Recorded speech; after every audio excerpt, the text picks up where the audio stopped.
உறவுகளே வணக்கம். நான் உங்கள் சகோதரி மிருனாளினி. நான் இன்றைக்கு யாழ்ப்பாணத்து பனங்காய் பனியாரம் செய்ய போறேன். வாங்க எப்படி செய்யலாம்னு பார்க்கலாம். அதுக்கு தேவையான பொருட்கள் என்னன்னு பார்ப்போம். பனங்களி 2 கப், சீனி 3/4 கப்,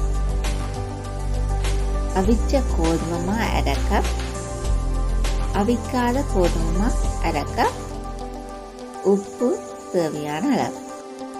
ஒரு பாத்திரத்தை எடுத்து அதுக்குள்ள அவிச்ச கோதுமை, அவிக்காத கோதுமை,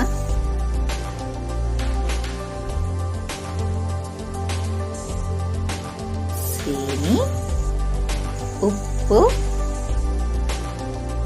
எல்லாத்தையும் சேர்த்தா பிறகு 2 கப் பனங்களியையும் இதோட சேர்த்து கொள்ளணும். நான் இதில் 1 கப் கழுவுறது தான் உங்களுக்கு காட்டியிருக்கிறேன். ஆனால் இதுக்குள்ள 2 கப் பனங்களி நான் சேர்த்திருக்கிறேன். நீங்களும் சேர்த்துக்கொள்ளுங்க. இப்படி நல்லா எல்லாத்தையும் சேர்த்து வடிவாக குழச்சி கொள்ளணும். இதை பார்க்க கொஞ்சம் தண்ணி தன்மையாக இருக்கிற மாதிரி தான் தெரியும். ஆனால் இப்படி இருந்தால் தான் பனங்காய் பனியாரம் நல்லா சொப்டாக வரும். பனங்காயிலேருந்து பனங்களி எடுக்க கொஞ்சம் கொஞ்சம் தண்ணி விட்டு தான் நாங்கள் பனங்களியை பிசைஞ்சு எடுத்துக்கொள்ளணும்.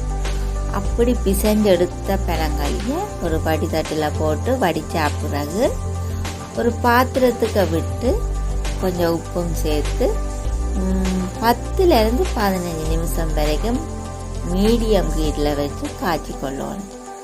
காய்ச்சி ஆற விட்ட பனங்களியைத்தான் எடுத்து நாங்கள் பனங்காய் பனியாரம் சுடுவோம்.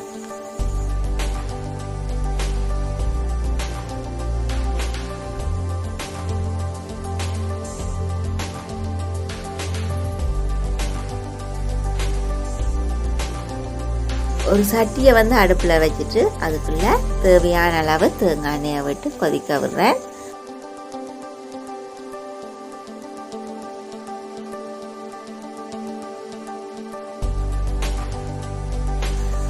எண்ணெய் கொதிச்சா பிறகு இப்படி கையால் எடுத்து கொஞ்சம் கொஞ்சமாவா அதுக்குள்ள விடணும்.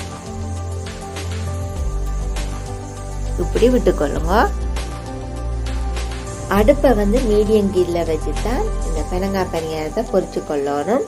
அதிகளவு கீழில் விட்டா வெளிப்பக்கம் டக்குன்னு கருகி போயிடும். பனங்காய் பனியாரம் உள்ளுக்குள்ள வெந்து வராது.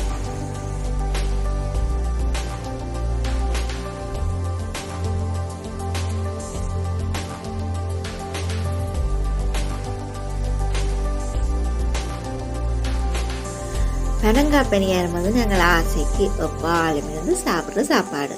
ஆனாலும் அது பொரிக்க கொஞ்சம் அதிக அளவு எண்ணெய் தான் இழுக்கும். அதனால அதை பொரிச்சு போட்டு இந்த மாதிரி ஒரு டிஷ்யூ பேப்பர் போட்ட பாத்திரத்துக்கு போட்டால் டிஷ்யூ பேப்பர் அந்த எண்ணெயை கொஞ்சம் இழுத்துடும். அதுக்கு பிறகு நாங்கள் சாப்பிட்டா எங்கள் உடம்புக்கு கொஞ்சம் ஹெல்த்தியாக இருக்கும்.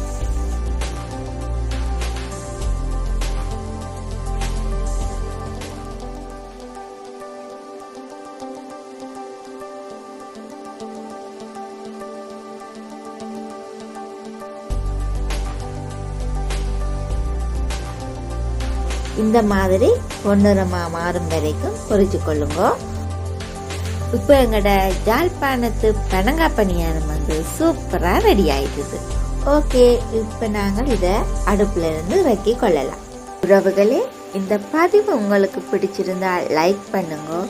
கட்டாயமாக உங்கள் கருத்துக்களை எதிர்பார்க்கின்றோம். மறக்காமல் உங்கள் கருத்துக்களை பதிவு செய்யுங்க மற்றும் உங்கள் நண்பர்களுடனும் பகிர்ந்து கொள்ளுங்கள். மீண்டும் இன்னொரு பதிவில் சந்திக்கின்றேன்.